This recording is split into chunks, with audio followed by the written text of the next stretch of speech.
Alrighty guys, so this is the part 2 video on this 1975 Willys Jeep. Supposedly it's a Renegade Levi edition, according to some of the stuff we have there on the body there, which is actually pretty cool, kind of rare. The seats are definitely gone, far gone. But basically in the last video I made, got this thing running. The engine actually runs very, very well. Need to change the oil and stuff like that and get it to run longer.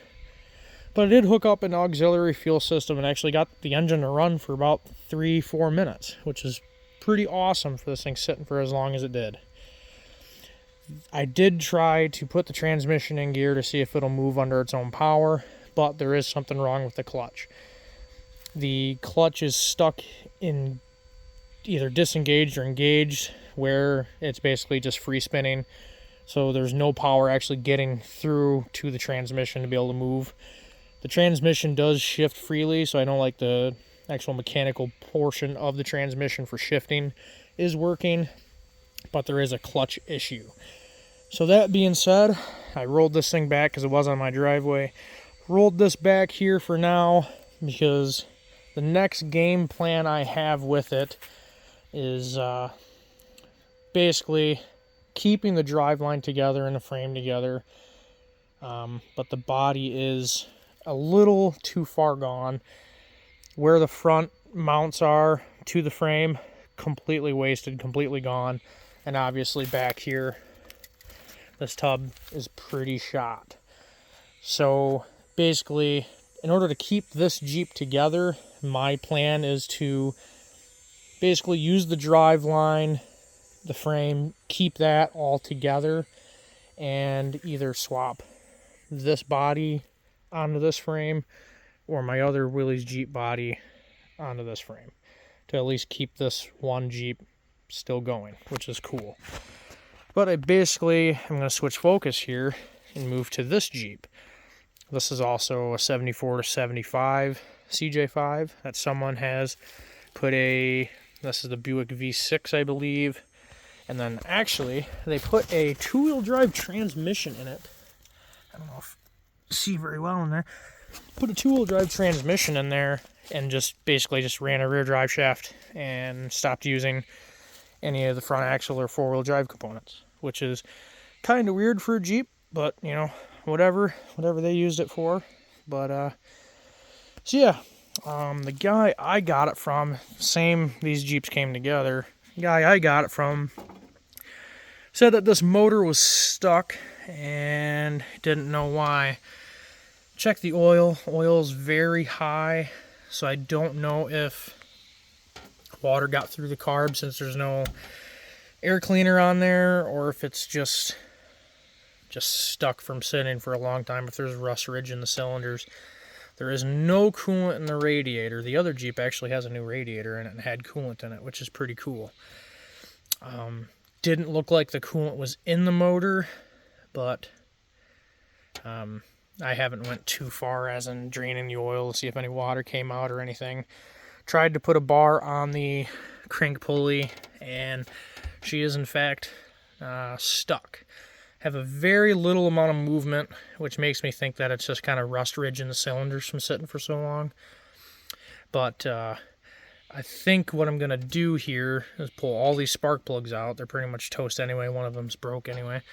And try to fill the cylinders with like Marvel Mystery Oil or some other rust penetrant to try and free this thing up. But I figured I'd can't get it running today, but at least do a kind of a walk around. Interior in this one's still pretty gross, but I think the top kind of saved it a little bit since this one was open the whole time. This one's actually okay. Now the back got punched there. Just ran into something or got hit or whatnot, but the back of the tub is decent. Keep moving my way around. So that side and this whole passenger side is actually really nice. It's probably full of filler, but that fender is pretty much toast and like kind of like right there by the where the Jeep stamp is. So this one's actually a decent tub for what it is. But yeah, it's just full of a bunch of natural light cans. I was moving stuff around and popped one of those open, so that was kind of sweet. But yeah, it's got a front and a rear drive shaft here. There's another drive shaft there, no U-joints or steering shaft or whatever that is. I believe it's just I think that's another, I think it's this. So that's I think that's the front right here. So yeah, that's another part of a front drive shaft minus the cardigan joint or dual U-joint. And I do have the key on actually, and there is a light. So actually, let's see.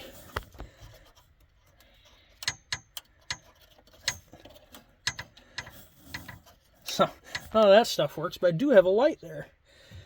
So I wonder if we try to, for kicks and giggles, see if we could jump the, it's got a nice little horn set up here. Try to jump the starter solenoid, which is down here. I believe this is it right here, because I have a wire going down the starter right here. So if I apply power to that should try to at least crank this thing over. So I'm gonna go grab my power probe and see if I can get it to do anything. If it sounds like it's too tight, I'm not gonna keep forcing it because I don't want to break a ring or something, but figured for the video we'll try to do what we did with this one and see what we can do with get this thing going. So yeah, bear with me here a second and I'll grab some tools. Alright, got you guys propped up on the fender again here. So we're going to hook this power probe up to our battery. If I get this thing untangled, and kind of see what we got here.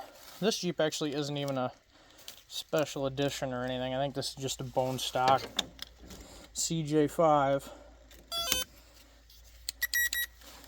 Alright, so let's see. Get us over here. So we should have, so that's our constant.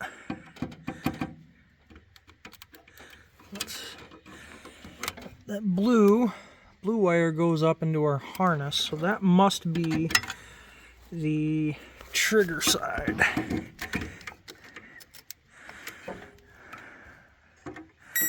If it's already got power.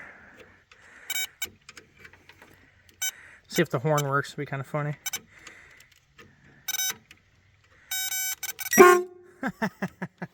Horn works. So that means blue is our trigger wire from ignition here.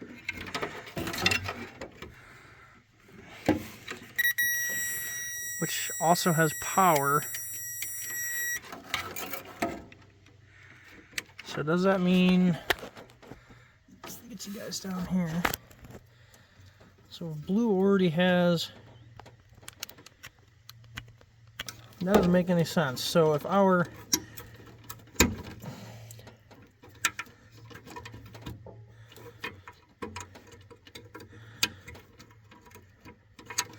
interesting, okay.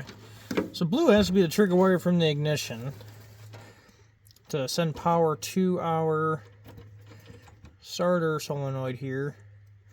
But for some reason, if I go to the lug at the solenoid, it already has, I go right to this big starter wire here. We've already got power. So I do see an actual lug on the starter here.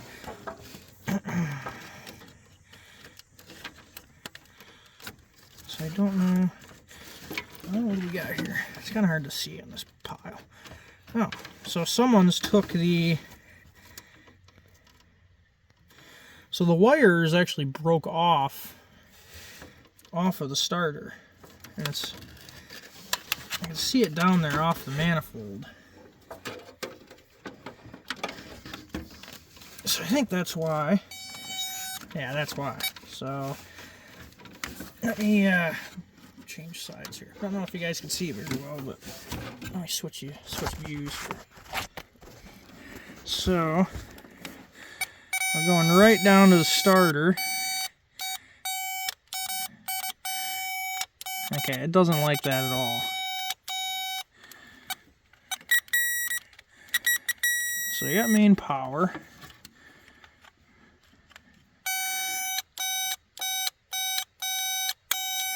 Yeah, it's just tripping the circuit breaker on my power probe.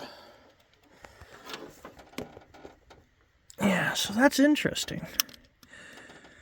So it's either the starter's locked up, or that's interesting. Usually it should at least engage the starter because that's just a small wire. But there's like a 12 gauge, 14 gauge or 12 gauge wire running down to that starter, which is on that other side. That was on that other side of the starter solenoid itself. But why? It looks like the starter's already got its own. Just kind of. Yeah, the starter's already got its own solenoid. So I don't know what the heck. That must be just some other. Oh.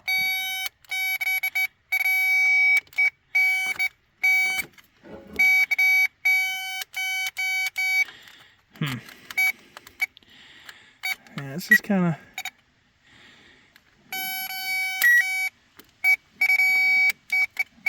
Doesn't like that either. Interesting. Doesn't like it. So I might have to clean some connections and stuff in order to get this thing to do its stuff. But I think what we'll have to do is trade spots with this Jeep, or maybe put this Jeep kind of over in here in my wonderful work area. But oh yeah, a bunch of oil and crap in here. But anyway, so yeah, I think that's what we gotta do. I gotta get this thing in the garage, lift it up, clean the starter connections, maybe make a new wire on that other side of the starter and kind of bring it up here. That way it's easier to mess with, and then basically go from there.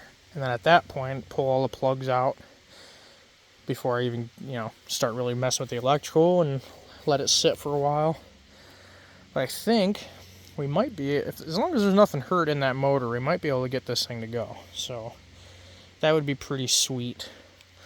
But I think in the meantime, like I said, I'm gonna get the stuff out of the way, trade spots with this Jeep, and start working on pulling these spark plugs and getting this thing soaking with oil. But alright guys, if you got any information on, like, look down. There's a valve down there, so I don't know if that's just to help when this thing's warming up, and what the heck this thing does there. So I saw that was kind of interesting. And I also found that panel there inside the Jeep, so I don't know if this is an actual willys part or what the heck that is. So I thought that was kind of interesting as well. And if that is an actual Buick V6, I haven't actually seen one myself, but I assume that's what it is. And I don't know what kind of, they put it's got like some sort of GM steering column that they swapped in it, because there's two willys steering columns on the ground over there. And some sort of, I don't know if we can see on this side, very easy. It's got a, some sort of 3-speed transmission down in there. But yeah, if you guys got any information or what I should try to do, if you think I should try to swap this tub onto that frame, or try to swap, I'll walk you guys into my other storage area. Try to swap that tub onto the Renegade frame. Yeah, just put it down in the comments and kind of brainstorm some ideas. I really don't want to scrap anything with this one. I mean, it's all together. Everything's together minus the transmission working, but I still don't want to see it go to scrap or anything. The body's pretty much too far gone. It might not look that terrible, but like I said, you could if I had a couple buddies with me, we could probably pull this body off the frame, no problem. So this body's pretty much gone. Hood's good. Hood's gonna stay. That one as well. But yeah, put some comments down there and kind of put some stuff and ideas in there to see what we could do with these Jeeps. But we'll see you guys in the next video. Hopefully we get that white one running.